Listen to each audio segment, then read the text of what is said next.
Well, I've opened up my box. I've found the most important thing here, instructions. Now it's time to piece all these things out, find out which bits they are, and start putting this together. Well, as you can see, you do not need to be an expert to be able to put something like this together from the Kaboodle range.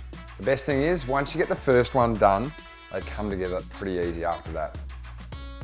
One thing we love about the Kaboodle range is the flexibility. So here we are in the main bedroom, and these cabinets here are our wardrobe cabinets. Now, strong, durable, love the doors on these. They are really sturdy, and like all of the Kaboodle range, extremely easy to put together.